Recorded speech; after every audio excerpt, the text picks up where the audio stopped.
Hey guys, you found us on the Wise Skies podcast. I'm Tiffany Harlick, and we've got Leisha Barnett and April Lehman, and we are talking today about hitting rock bottom, the ultimate lows, the hair on fire moments, the moments where just nothing is working and you're at a place of total surrender. And it takes a lot to get there for some people, and not as much to get there for some people. I would think it's important to say that everybody experiences these lows differently. And so, some are emotional, some are spiritual, some are physical, some are financial. We all kind of bump up against limitations at some point that bring us to our knees, right? So, in terms of rock bottoms, guys, do you want to kick it off with me by talking about, well, like if we were going to identify some examples of rock bottoms, what are some maybe that you've seen in your lives or your clients' lives or your family's lives? Who wants to kick us off? I'll start. I think, uh, a characteristic that's unifying about rock bottoms is that it feels like the rug has been pulled out from under you. Mm-hmm. It can feel like a jolt into a situation where it's like you blinked and the reality that you thought you were living in is completely changed. Whether that's losing a job, having a crisis with a child or a family member, sudden ending or kind of drama within a relationship or marriage, but it feels significant to the point of, it's like a line in the sand, like there was a before and an after. It's not a mini crisis or, oh, this is an obstacle. It is a true earth shattering like floor where you're like face on the floor kind of energy, just undone, is how I would kind of describe He's on how the it floor. feels. Yeah. That's way better than brings you to your knees. It's like, no, I'm No, actually Yeah, I'm just the flat knees out. have already been also taken out. Like another slap once the knees were down. Brought yeah. to the knees, then slap to the back of the head. Exactly. Yeah, I was going to add to that what you said, April kind of inspired it in me is identifying sometimes to me it feels like it's sort of a one thing after another. It's a layer cake, as we say. Like it's not even just, it can be a sudden thing for me, but for me, often it's this happened, then the other thing happened, then another devastation, then another, sort of shaking the foundation, the whole foundation for me of a lot of different areas. And in my younger years, I had, different financial rock bottoms, where I was like, how am I going to pay rent and get the food and the things? And I guess now it's more like, there's more like a mental sort of anxiety rock bottom or an emotional rock bottom or just even like energy, just needing to rest rock bottom, doing too much. So anyway, just identifying again that it is so different depending on the situation, the experience, the life cycle, the person, all of that. Totally. Yes. Sometimes we can override the symptoms along the way.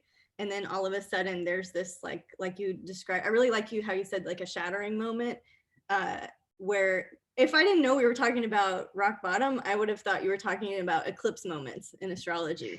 It's like whoosh, everything changed and it wasn't my decision and I didn't plan on it or see it that way. I know I hit a huge rock bottom when my mom died. And for me, that was an emotional grief I didn't see coming because she was sick for so long. So I thought that I was going to be like, okay, or somehow manage that differently. I did not manage anything. You're in an unmanageable situation. And I think that's another symptom of hitting a Mm-hmm. rock bottom is when things are completely unmanageable.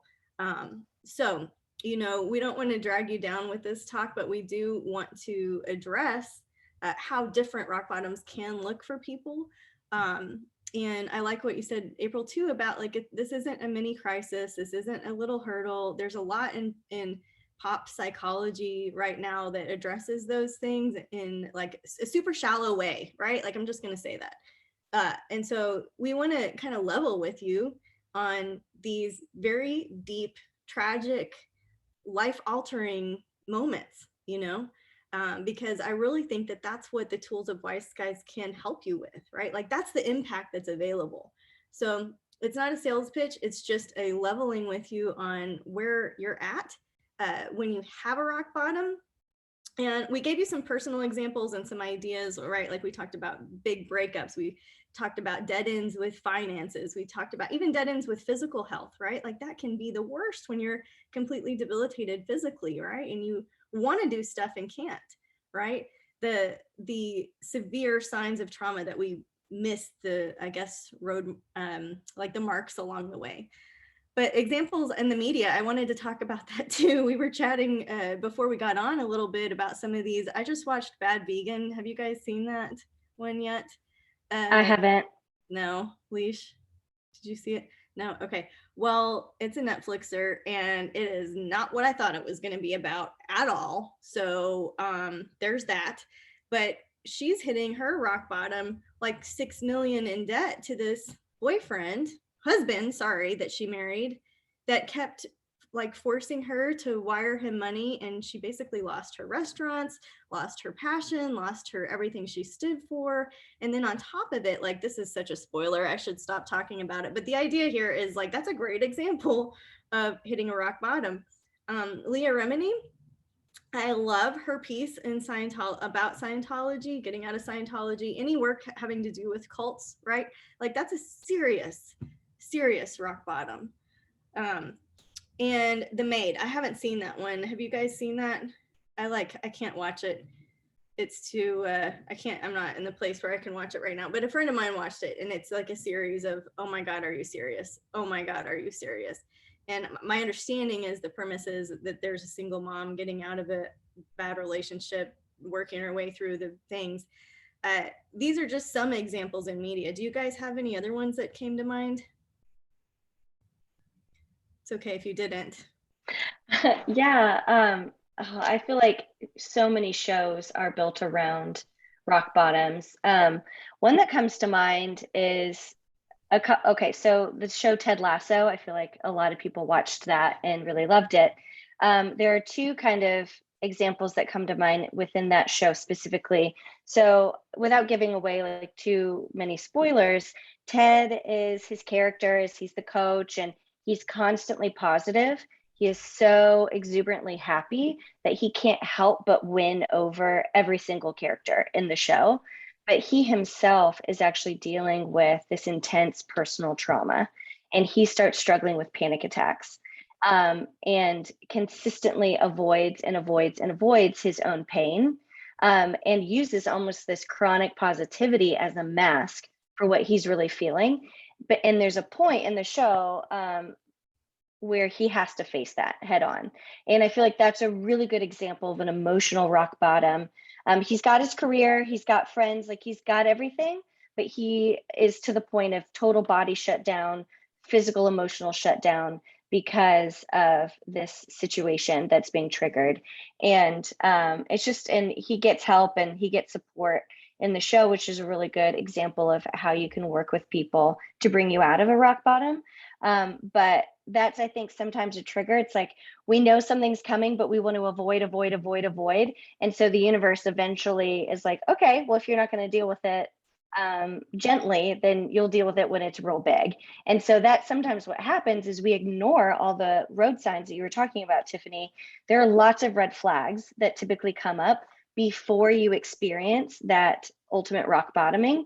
And I really want to reframe the conversation around it, because even though they're horrible and they're hard, they are an opportunity for us to experience immense amount of growth, because they do strip away all of the control that we think we have, all of the manipulation, all of the crutches and shortcuts that we typically go to, whether it's drinking, cigarettes, food, helping, it could be anything, can Meditation be, even. yeah, anything can be bad at it when it's, out, when it's not in a self, like a not self theme. And so, yeah, it's just a great opportunity to say, okay, I've got nothing left, so let's build back better. I've got nothing left. So yeah, right.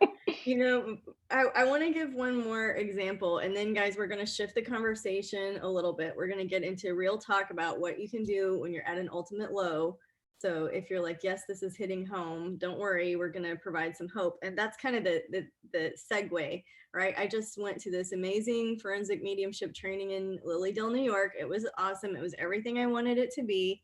And one of the exercises is a hot topic. So trigger warning here, right? Like one of the hot topics was about suicide because we're dealing with forensics. And so in terms of that, we listed 50 things that we thought were potential causes, right? Like that's a lot. But at the end of the day, they're all the same thing, and it's hopelessness, right? So hitting a rock bottom at one symptom can be that feeling of hopelessness, you know, that lack of faith, that lack of trust in yourself, that lack of trust in the universe. I remember I had a friend one time tell me, Tiffany, life is happening for you, not to you, right? And it shook me. Like, I was like, damn, I heard it, you know, like it was said at a critical juncture for me, at a huge low, right? And so that, I think that it's important to understand how hopelessness factors into rock bottoms too, and how we can slowly lead ourselves out of it. It is not through this chronic positivity. It is not through the happy memes. It is not through positive affirmation. It is like 1 hour at a time, going slow and addressing every single feeling that's rolling through, you know. And it's hard because if you're in like the homogenized world, right? If you're in this, like, when do you do that? On your lunch break, when you go like psychotic in your car and scream, right? Like it's really difficult. So, you know, good luck. No, I'm kidding. I'm just, it's a real dark place when you hit that point. All right, so shifting it, if we're talking about like, okay, happy. So I looked up quotes for hitting rock bottom because I was like, oh yes, let me get mad about this, you know, so I can rant. And one that I found, which was beautiful, it says, never be afraid to fall apart. It represents an opportunity to rebuild yourself the way you wished you'd been all along. And while that's true, that is not helpful or what you want to hear when your skin is on fire and your blood is boiling and you've got fumes coming out of your head. You know what I mean? So please don't try to mantra your way out of something here. And don't feel bad if like happy people or happy memes are fueling the fire. Like it doesn't really help, you know, but it does take that one moment, that real talk, for something to shift and to give you just an hour of hope. And then you get the next hour of hope. And then you get the next hour of hope, right?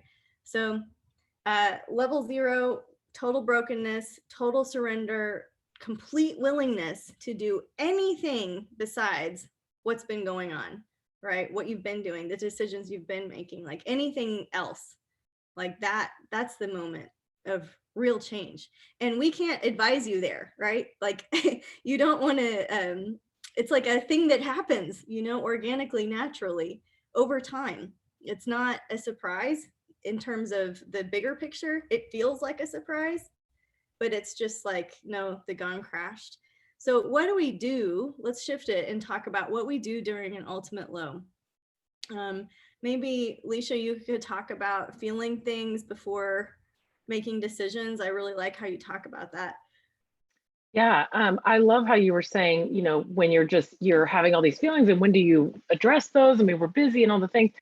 And I think of this one teacher of mine said, the body will demand the bill, you know, and you can almost think of it like in so many different things. It's either going to demand it now or you're going to keep ignoring it and, you know, and then you're going to have to do it later. So I guess to me, relating to that, it's like, if I'm feeling like I need to cry, I am so devastated by this thing that's happened, or it's the grief thing, like, you know, or it's some, you know, overwhelming emotion. I think in the past I would, you know, well, let me just, okay, you know, let's shift the mindset and let me just be positive. And I mean, I definitely was known as Miss Positivity, and which is funny because it's like, that's not even my human design. It's actually Miss Negativity. So of course there was like a overcompensation there. But now it's just, it's like, okay, let me acknowledge how I'm actually feeling instead of sweeping it over. I am feeling devastated in these areas. I am grieving this shattering of this illusion, or this shift of what I thought was going to be happening and what I thought was the situation. And I feel helpless. I don't know what to do.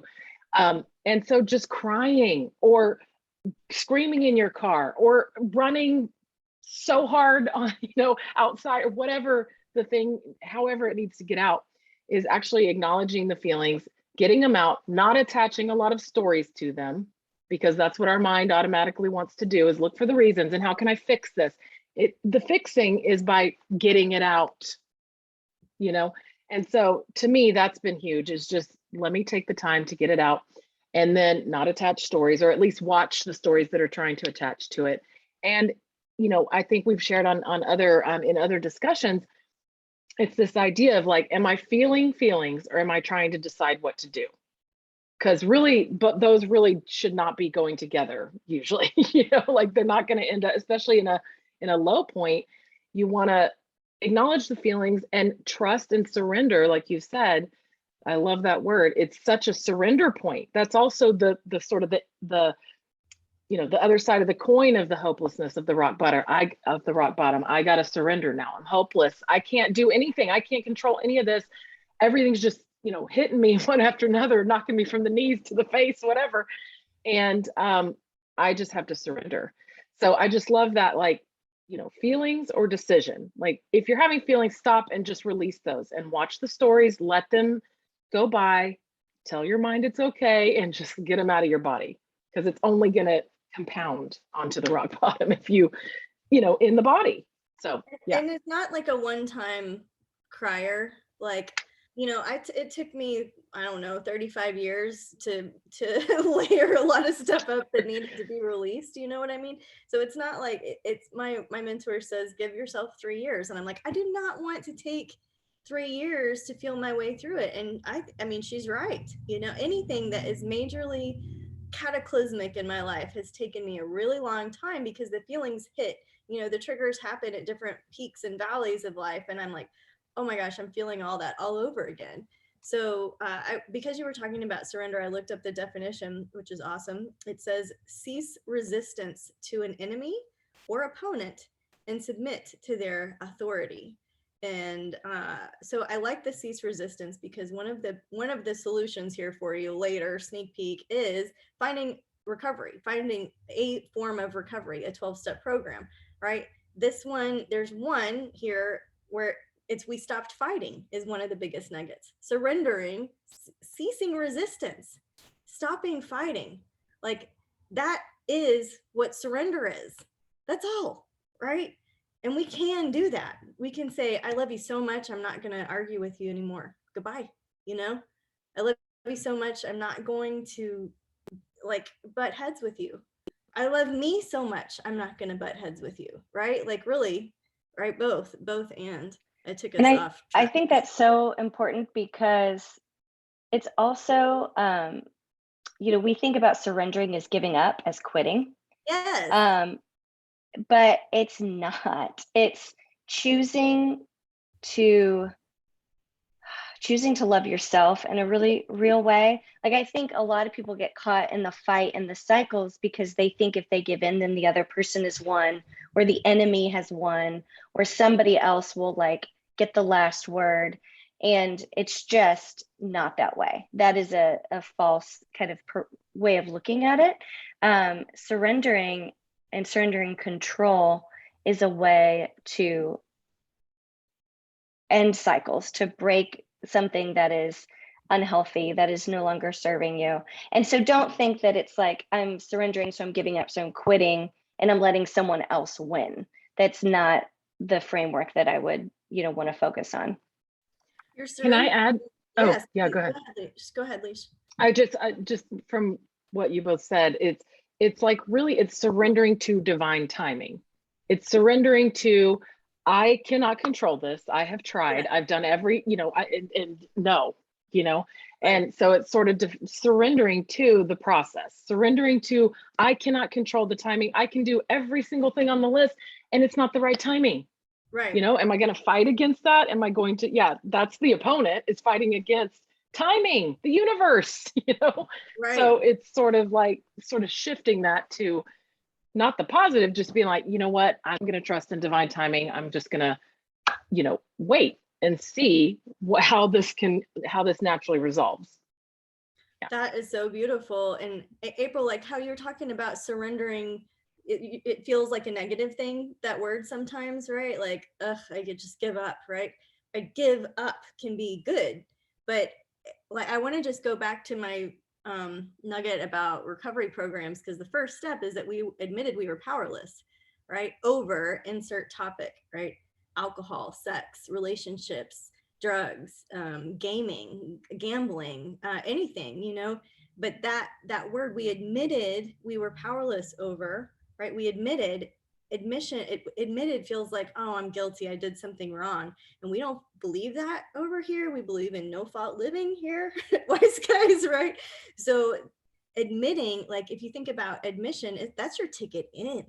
That's your ticket in, that's the rodeo ticket in. Right? Like it is not about admitting guilt in the way, or admitting fault in the way that we tend to think of it, right? So there's a different way that word can hit your DNA if you're open to experiencing, like getting into the recovered side of hitting rock bottom. You don't have to stay there forever, right? So backing up a second, what to do when you hit an ultimate low. The first one we offered was feeling our feelings before making decisions. And I just want to remind you guys that we have a tool for decision making. It's called Decisions. We did it as a podcast, which I'll link, and we have it as an article, which has a ton of amazing questions in it. This is a compilation of some of our very, very best advice. So if you guys haven't seen the Decisions podcast or article yet, I want to point you in that direction, because when you're in a rock bottom, it is not really the right time to make a lot of changes or to make decisions by yourself. You have the ultimate authority for yourself to make decisions, but just be aware of that. I just wanted to throw that out as a tool. Two more things of what to do when you're in an ultimate low, right? Not fading, F-A-D-E, trying not to fix, argue, defend, or explain, right? Can you just be uncomfortable in the mystery for a moment, right? Just wait for something, just like, can we allow ourselves to be uncomfortable? I have a hard time being uncomfortable, right? Like, give me the sugar, give me the, like, let me go work out, let me do something, let me get out of my body, even meditation, like you brought up, Leisha, like that can be an escape zone. So who is it? Is it Marianne she says, like, basically silence is the greatest form of therapy? What does she say? Do you remember? I can't remember the exact quote. Is it Marianne Weinecker you're talking about? That's what I'm thinking. Oh, yeah, I'll have to find that. Maybe we can include it in the article. Okay, cool. But the idea is that you don't have to evade that very, very uncomfortable pit, right? But you also don't have to fix, argue, defend, or explain when you're in it. It's just probably not going to help. Halt, right, is another great one. Try to take care of yourself. If you're hungry, angry, lonely, and tired, and you're in a bottom, right? I don't care if you feel like it or not. Like my midwife, when I was pregnant, she was like, it doesn't have to taste good. You don't have to like it. You put it in your mouth, chew it up, and swallow it, right? Like that was some real talk, right? So I don't care if you feel like it. Put some vitamin C in your mouth, swallow it, drink lots of water. Try to, use some tools to get yourself to sleep. Crack open the melatonin if you need to. You know what I mean? Find the cherry juice. Do the calms. Like do the things that help wind you down. Make sure anyways, you get the idea. If you're hungry, angry, lonely, or tired, right? Like notice that. Take care of yourself in those bottoms. Going through your not self-question checklist. Leisha, do you want to talk about that for a little bit? Sure, yeah. If you know your human design, I mean, ultimately that's also going to add more preciseness to all of these, different ideas and resources to go to and tools, because, and like Tiffany said, we have the mechanism within us to follow our own inner process and our own inner guidance and make decisions. However, I ultimately have the decision making, but I may need some support in a rock bottom. I may need to talk to Tiffany. I may need to talk to April. I may need to, talk to whoever and just get that supportive feeling or that supportive connection. And so just in talking about sort of looking at your human design, ultimately it's going to give you precise kind of tools to to navigate the lows, to sort of shift and see it and just relax into it and surrender in those ways that we were talking about. And so in human design, when we talk about not self questions, we're referring to the centers that you have open in your chart, which are the white centers, not the colored and defined centers. And those, to me, every time I have, like, not every time, but a lot of times I have a thought or an anxious or a fear or a rock bottom feeling, I look, is this just a feeling that needs to move through? And what can I do to do that and not distract myself or make space for that when I can? Or let me look at my not self questions. Am I trying to prove something? Am I thinking about things that don't matter? Am I, trying to hurry this process up because I want to be free of the pressure, And so just going through the, yeah, can't identify. And so it really helps to look through those, not self questions is just like okay, again, just reminding myself to surrender, trying to control the timing, trying to control what should be happening, not in a giving up way, more in a, I'm feeling hopeless. So universe, I'm open, bring me what, because I can't see it. It's what's the magical third option here, as April says.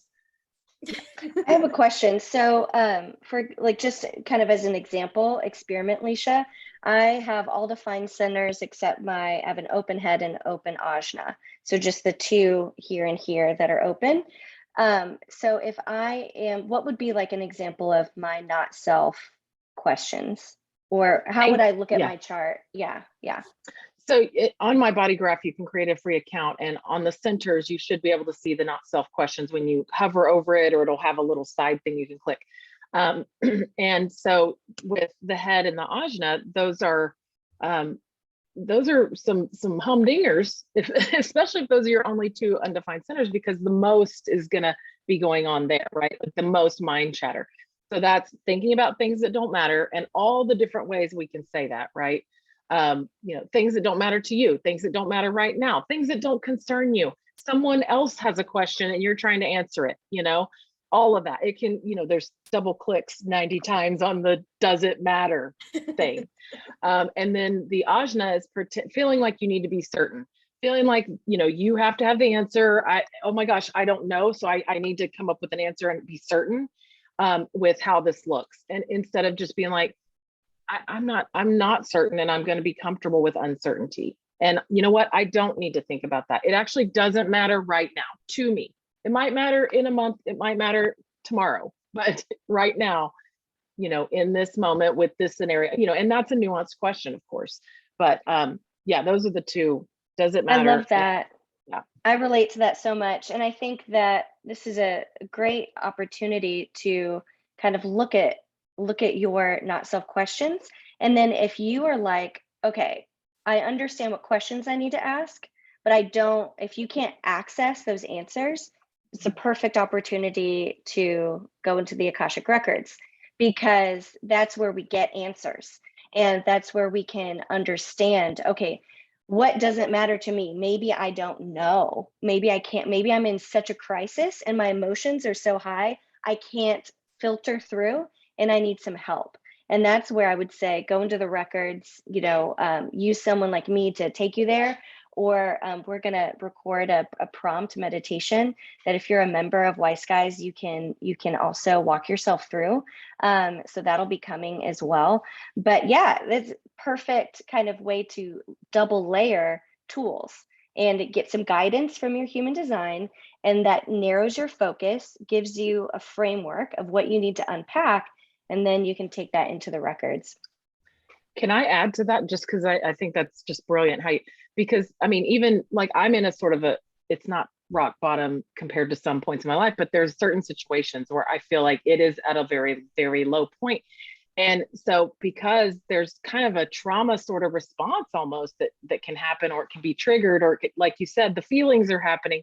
So to me, an Akashic record, I'll pull a tarot card, I'll look at it, an astrology thing, I'll pull a Rave I Ching card, which is the gates from human design. And it's just a piercing awareness for me that can sort of pierce through the feeling that can happen in rock bottom, where it's just too many things that, and it can help me to surrender to like, okay, this is a message that I can be aware of.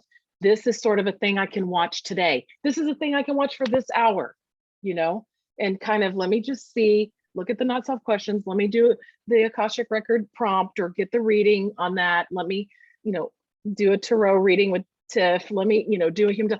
And then now it's pierced through, and I can at least, it can almost like occupy the mind while it surrenders. You know what I mean? Yeah, give the mind something to chew on, right? Like Exactly. that Yes. is healthy, and it's not in that false positivity way. It's like, okay, this is real talk. This is, you know, who am I? Why am I here? You know, like it's really deep, and it can be profoundly hopeful.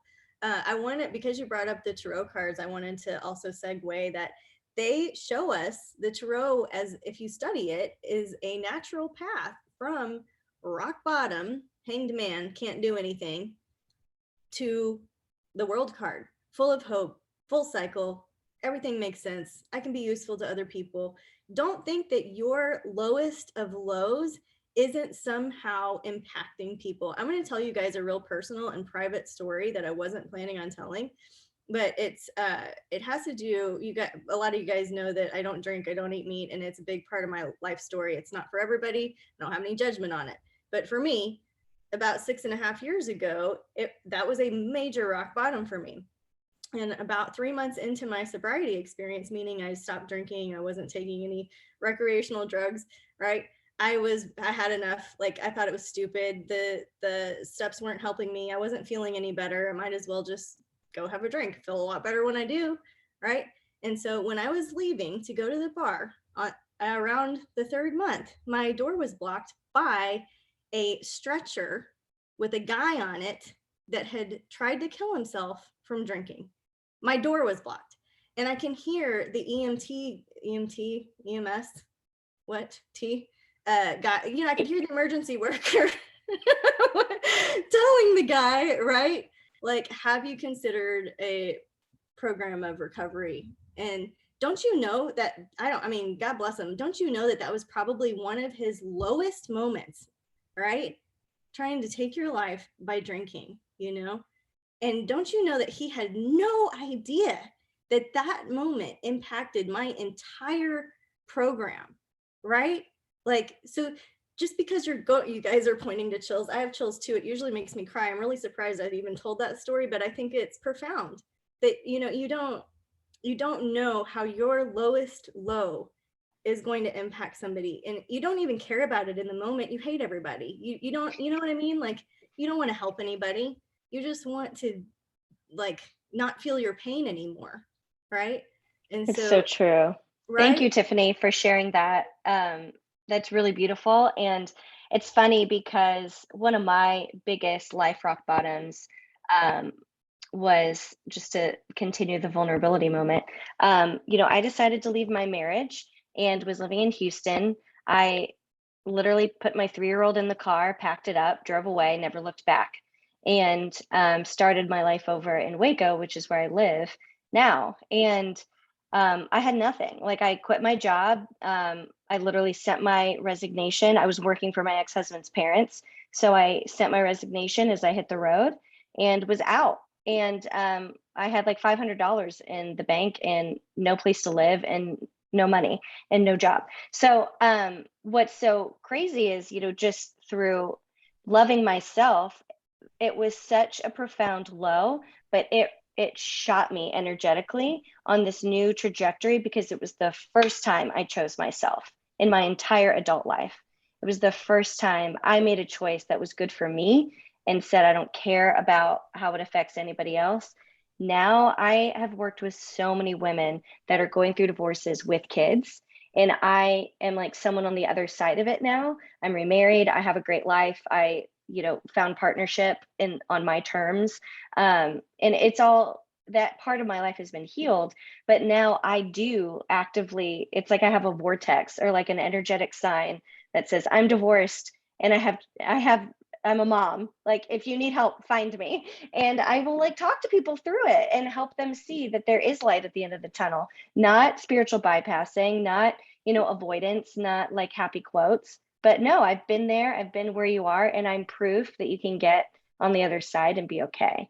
And I think that at that time, I had no thought in my head that I would help other people walk some kind of similar path. Yes. That's so beautiful. I'm waiting for Alicia to chime in with something. Do you want to share, Alicia? Or you do? Or... I mean, I've had so many different rock bottom moments that I can relate to where I didn't have a kid at this time. Now I have 2 kids, but I was engaged to someone and it had gone downhill fast, but definitely had the moment of like, I was in this dry riverbed here in Austin with my friend. And I was just like, I can't marry someone I can't trust. And because this whole betrayal thing had happened.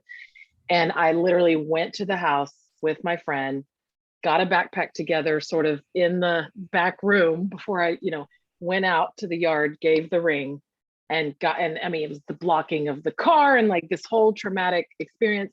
But it was like, was doing my own business at that point, but it was just off the ground and it was not ready to do anything, like make a living for me. I had no place to live. I had no job. I didn't have a kid. So that adds a lot to it. But I was also like 29 or 30 and I was just like, oh my God, this is totally rock bottom, like river bottom in a river bottom, rock bottom, and yeah, I mean, it did turn around. And there's also been, a lot of, I mean, now, yeah, obviously that was 20 years ago or something, but now I've also reached, several, in fact, when Human Design found me 3 years ago, I was in a very big health rock bottom.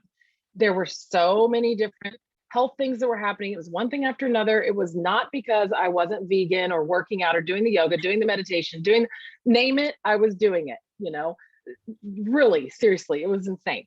And I got to that hopeless, like, I don't know what else to do.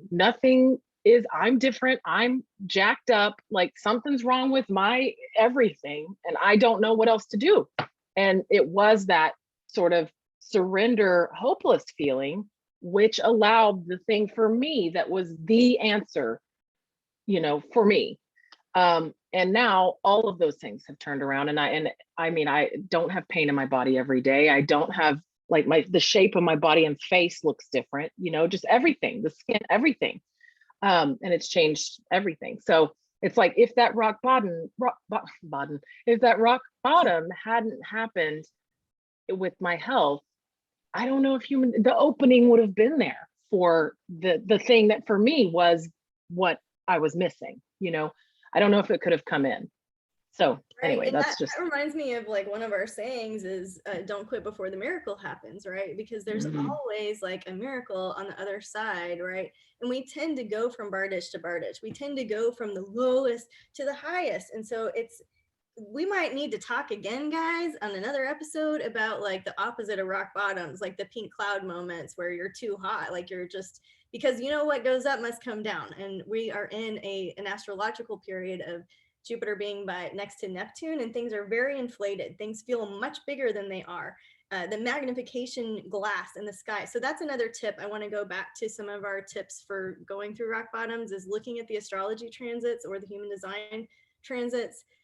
Because that is the filter of which you are going to experience your rock bottom. It's not an excuse. It's not a tool to blame things with. It just helps you understand the shitstorm you're in. You know what I mean? It's like, and how really you can navigate it. The times do change, right? The hopeless turns into hope, right? The fear turns into not afraid and turns into confidence even, right? And it all is always just on this stream going back and forth. You mentioned the tarot cards, and I wanted to go back through those a little bit, guys, because we do offer, there's a free Tarot 101 course on our YouTube channel. Would love for you to subscribe to our YouTube channel to help support it. But it is on there, and I go through all of the major arcana, all of the minor arcana, and to give you just a snippet of how tarot can help you understand your rock bottom is to journal through the cards 12 through 19. Okay, because we've got the Hanged Man where we can't do anything at all, do nothing, stop, right? We're at a full stop, face in the mud, right? And then we've got the Death card, right? That would represent rock bottom for me. The Death card, I can't do anything, right? Death. The temperance card, which reminds us all things in moderation. We're doing this little by little, an hour at a time, a day at a time. We're not getting stuck in anxiety and future casting. We're not getting stuck in depression and past casting. We're just right here in this hour, one moment at a time. Temperance card, moderation. The 15 is the devil. That's when we start to obsess and bargain and want things our way. We are of the flesh, right? Like we want sex and money and things, right? Like not just Scorpios. I know you guys obsess over some things too. So the devil reminds us what we obsess about, right? And then 16, the tower, knocking down our foundations completely. It's not going to work anymore. What you are doing is not going to work anymore. It is the rudest awakening, that tower card, right? So we've kind of bargained our way through it. And then the tower's like, it's not there anymore. Like what April, you were talking about in the beginning, that eclipse moment where it's like, it's the door's slammed, game over. The last three I wanted to bring up are star, which is the star card is the card of hope, right? And the moon, which is about trusting the mystery. You don't get to know everything. I don't get to know everything. I'm psychic. I know a lot of things, but I don't get to know all the things, right? Have you guys watched Tyler Henry yet? Even he can't figure out his freaking birth story, right? His mom's birth story. And that's okay. And it was so vulnerable. And I appreciated that part of his story so much because even as a working psychic medium, sometimes there's blind spots, right? And there's a greater purpose for those blind spots. That's what the moon card is about. Just you're in the mystery. Like you're not in it, right? And then the sun card, where we get clarity, where we get vitality, where Leisha gets to feel better because she found HD and changed her digestion, right? Like her whole situation improved dramatically, right? Leisha's my friend, so I happen to know a lot of the stuff she was going through, right? Like all of like freaking shattering your ankle. And can you, like, if you guys just put yourself in that moment where everything you have been told to do to get better doesn't work, that's a big double finger to the sky. You know what I mean? That's like, well then why am I here? You know, what do you want from me? Like it can feel so low when you hit those places. And we talked about them in relationships. We talked about them in terms of coping mechanisms, I'll call them, and other things, right? So anyways, the tarot can help you digest and journal and understand that you are on a journey. It starts with the Fool card, with that innocence, with that childlike wonder and hope. And a lot of times I think those rock bottoms help us to readdress our inner child, right? And to reparent our inner child. If you guys do sessions with me, I talk about this a lot, right? So it's just basically going back into a vision of yourself at the age that was hurt. Often our kids are triggers for that. So if you're parents, right, noticing what age your kids are, and then going back to that version of yourself and reparenting them and really hugging them, embracing them, watching yourself come to yourself and saying, I choose you, you know, I choose you first. It's going to be okay. I love you. And it's simple little things. And let them start to trust you because they have lost trust and hope in the world. And that's, I mean, huge, right? Like it's the biggest thing. So we got tarot, we got astrology spreads or astrology transits. We talked about some recovery, right? If you're having a rock bottom due to drugs, alcohol, addiction of any kind, go to AA, get in an Al-Anon group, understand that there are resources that are free, that are 24 hours a day on Zoom available for you. It's a real program that absolutely works. And it works for a lot of different ailments, right? A lot of different families. It's, if you think that alcohol is the problem, there's the other person on the other side of the coin there pouring gas on that fire, right? You're not alone. And these are programs that have worked for people over time, right? And the one piece of advice that you really don't want to hear, from me at least, is that if it's on our plate, we ordered it, right? That if I'm upset, that's great news because I set the ball rolling somewhere and I can backtrack to that point and I can forgive myself. I can Ho'oponopono prayer myself. I can make amends to other people if needed. But the main thing is if I'm upset, I co-created that and I can, with awareness, not put myself in the same position, right?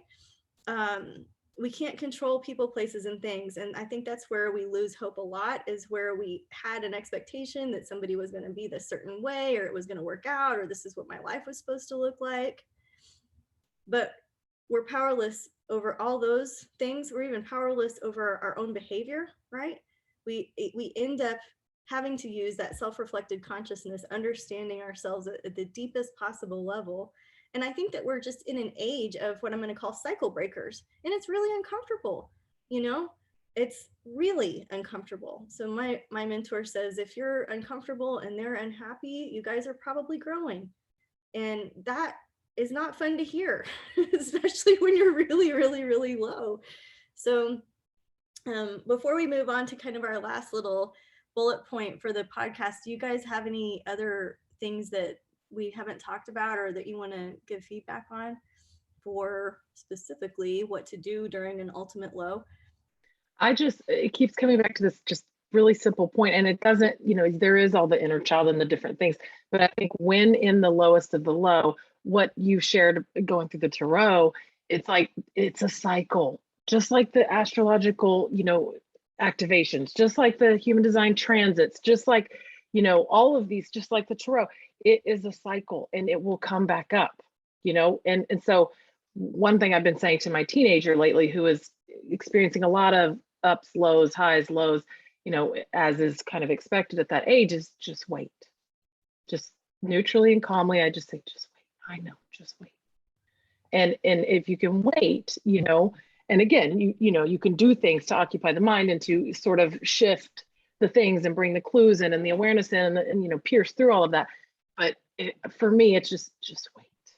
It's almost like the universe whispering to me is sort of how it feels. And it's just, those two words for me have been a foundational sort of, thought to keep going back to an anchor point. It's so helpful because I want to force the miracle. I want the miracle to happen on my time. I want things to go my way. We all do. I'm not just saying me, it's like, that's how it is. And so being asked to wait, right? Like, especially if you don't trust that there's a powerful force that's benevolent, you know what I mean? Wait for what? And so you have to wait for what? You're waiting for the good news. You're waiting for that moment of relief. You're waiting for a moment Timing. of synchronicity. Yeah. You know what I mean? Like this morning, I was really, really angry. I went for a walk and I put my hand on a tree. I asked permission, I put my hand on a tree, right? And got with nature and said, what do I need to know? And I looked up and the tree said, branch out, So those are some of like the moments that I guess are so helpful, that like if I had not walked, if I had forced my timing, if I had made something happen, I wouldn't have gotten that little piece of advice, which for me was huge at the time, right? It's very impactful. So what are you waiting for? You're waiting for a clear moment of synchronicity that feels divinely like it's pulling you forward. It's not something that feels like it's holding you back all the time, right? But I don't know. I love that advice to wait. April, did we miss anything on your end? No, I don't think so. I think a couple things you said, everything y'all said is so powerful. So just I co-sign all of it. But another thing to think about is in this, when you're in those rock bottoms, it's a great time to, in that just wait, is just be quiet. Mm-hmm. So that you can truly hear your own intuition, because you may get some kind of a ping. Like Tiffany got a pull to go walk and she got a breakthrough. It may be, you know what, I'm just gonna get out of the house for a couple hours. Maybe I'll go on a drive, or maybe I'll, stop by this coffee shop, or, just listen to what your body, what your intuition is saying, because when you get quiet, you can actually hear the voice of God. And really, God is just us. So, it's all of the things that you maybe couldn't hear before because there was so much external noise. And so when you peel back those layers, which is what a rock bottom does, it's a removing of all of the protective layers we shroud ourselves in. listen to that voice and trust it and follow it, because maybe that's maybe the miracle's on the other side. And don't beat yourself up. Those layers that you're talking about are coping mechanisms that we needed for survival, right? Define spleen. Like, we needed those coping mechanisms for our very survival, those emotional coping mechanisms, whatever they are, those financial coping mechanisms. And so I don't know, I'm reminded of this picture. I think it was a Burning Man installation that like is an image that I've seen recently. And it's like basically if you can imagine like a human, like a human shaped cage. All right. Like, it's wire mesh, like a human shaped cage. And both figures are sitting back to back. So two human cage looking things sitting back to back. And on the inside are these two little children, the inner child, and they're facing each other, right? Because they want connection, right? Like they want to play with each other, and they cannot, I'm crying, right? And you cannot figure out how, right? And connection is the opposite of disease, of addiction, of rock bottoms, right? And so reaching out can be a really powerful tool as well. So lots of tools, lots of things. We feel you, we hear you. It's not an easy subject. It's not a comfortable subject. I'm really glad we talked about it. The last thing that I want to bring up in this episode is that backtracking is normal, that we do repeat cycles. I'm not saying it's okay, but you're just not done until you're done. That has to do with abusive relationships. It has to do with smoking. It has to do with anything that's coming up as like a coping mechanism to avoid your rock bottom. You know what I mean? So it's okay to continue some things, and it's okay to have multiple stops and starts. It's normal. And so I would say the best thing you can do in those moments of like, oh my God, I'm in this relationship again, or oh my God, I'm in this insert topic again, is to go back, admit that you're powerless over it, right? Surrender, quit fighting it, and wait for somebody else's timing, not yours, right? Because those are symbols of an awakening. And I'm sorry if you don't want to go through it, but that's what we're doing here. Like, I don't think that you get to pass go when you're having an awakening, right? But anyways, I think that was important for me to say, because I just don't want anybody out there being like mad at themselves that they're going through another cycle. So it's so exactly right. Like, it's sometimes, at least for me, it's more like, oh, I'm in this. It's like retrospective. Like, I don't know I'm back in the loop until it's like rock bottomed me again. And I was like, oh, I did not stick to my boundaries that I knew I needed to stick to. I did not prioritize myself. I did not follow my strategy and authority.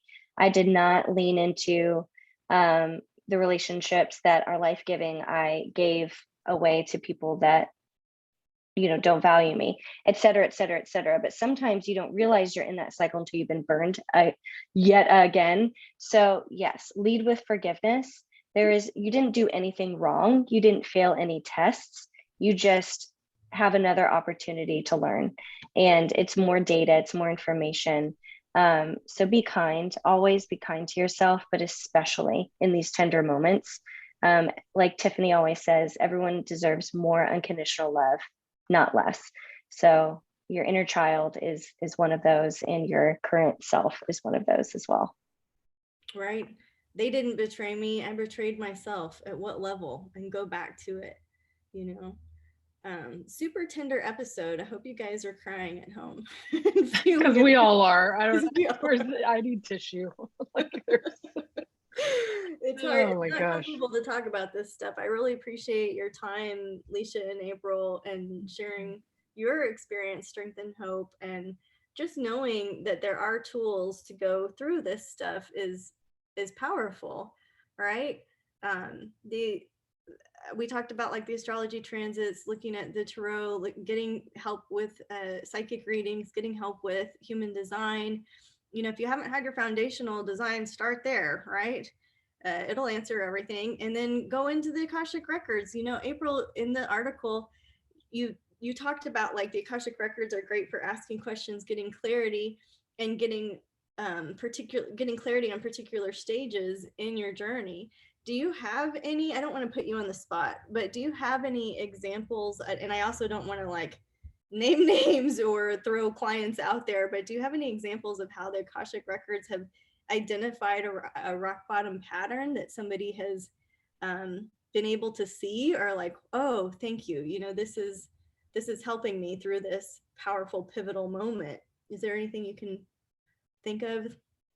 Yeah, as far as specific examples, just wanting to be careful about sharing personal info, but I can give kind of a general example where one thing that the records is really good at is saying, okay, I feel like I'm in a rock bottom.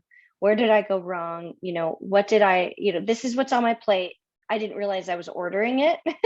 How did I order it? You know, where was I unconscious to myself in my own behavior? And I think it's really good there. But like, for example, you could be in a place where you have been so shut down to yourself for so long. I've had readings where I ask people, well, like, did you ask yourself what you wanted? And did you like, have you, and they literally have abandoned themselves for so many years that they have no idea what they actually want. And so in the space of choosing something, it will be chosen for you, or you will unconsciously choose or allow other people to make choices for you. And so taking back a sense of control over your life, in not in like, I'm going to manipulate control, but realizing that you are constantly co-creating with the universe. So what do I want to co-create? And figuring out how you can move from unconscious control to conscious co-creation. That is where we really get into the magic of the Akashic records and playing with that energy. It's also a great place to meet your inner child and support your inner child, meet your highest self, and interact with that version of you. It's a great time to do shadow work. And I think rock bottoms are typically associated with shadow in some way. So if you've never done shadow work, definitely it's a great tool for that. It's just so endless and ever giving that you can work with it forever. So obviously I could go on and on, but those are some examples. Right. And it's like the doors, you know, the doors of perception, the Jim Morrison line. Like, anyways, like when human design found me, that was a rock bottom at some level too. So I had gone through all these other doors. I've worked with every tool, right? Like I have a master's in everything, you know what I mean? But there's always going to be an opportunity to see it at a different angle, just like this crystal I keep bringing up in all the podcasts. It's like, if you describe it from this side where it's round and gray and not that interesting, or if you describe it from the opposite side where it's pokey and there's lots of facets to it, you're just seeing your life from one little facet right now, a glimpse, a moment in time. So I think part of that gift of waiting, getting some different data points through different readings or different personal journeys that you choose, gives you a fuller picture, but it's never going to give us the full mystery, right?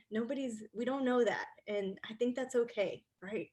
Because if somebody did know it, I would say, I don't know, run in the other direction because it's just like unlikely, right?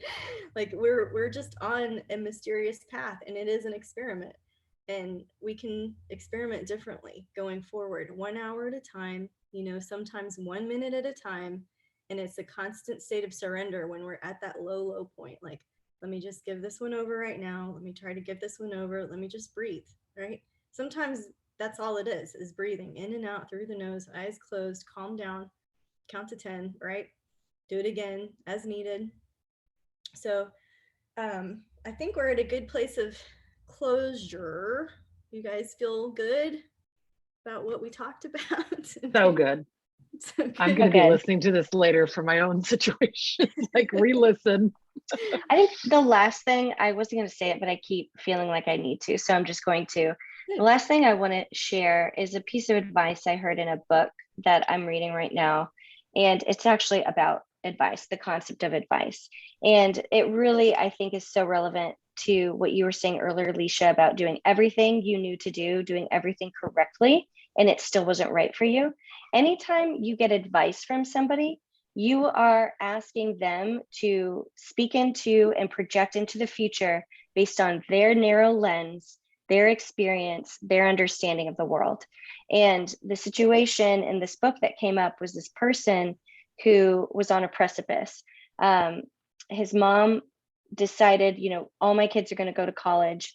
She sacrificed for years so that that would be possible. Her entire family lived through generation after generation of struggle so that her children could be in a position to go to college, get an education, and be like live a certain type of life.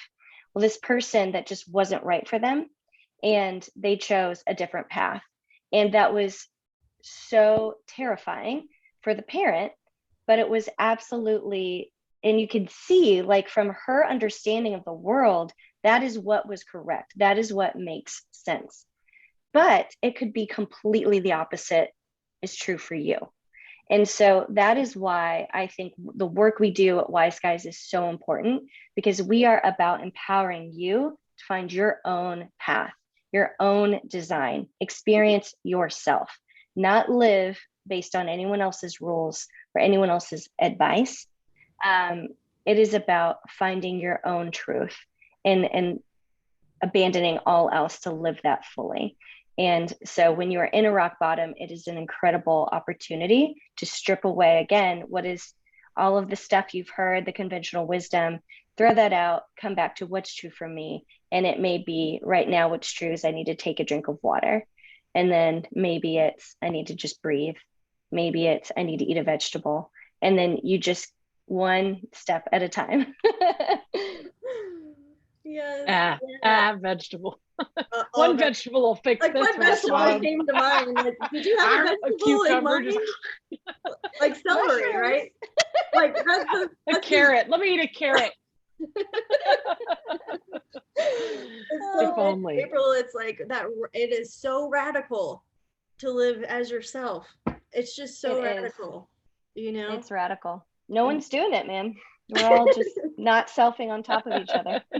Homogenized zombie world, right? Like, we're here for you. If you want the truth, to live as yourself, as uniquely as possible, that's what we offer to the world together, So I hope that's what we be doing. That's what we be doing.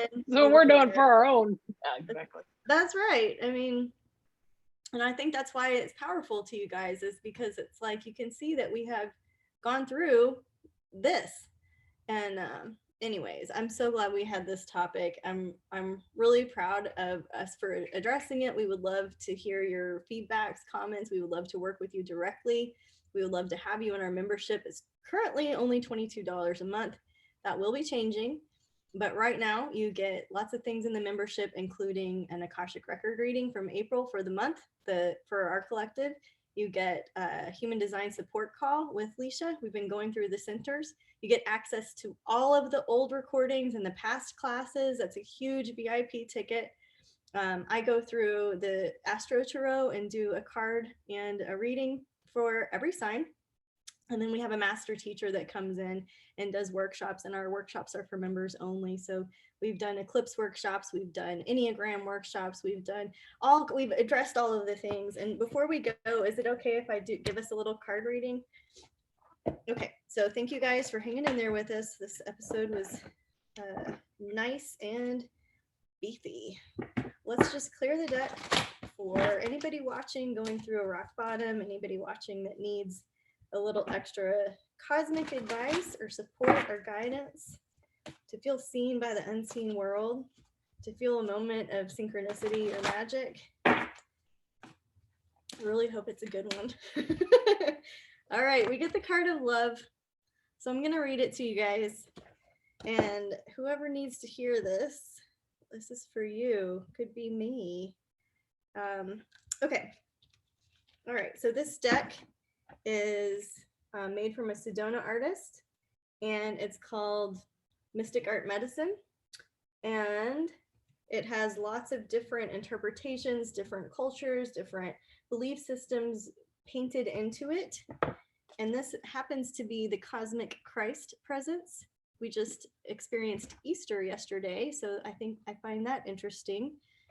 Easter being a symbol for rebirth, which happens after a rock bottom, if we're lucky, right? So, all right, the Lion and the Lamb. The truth shall set you free. This card says, the truth shall set you free.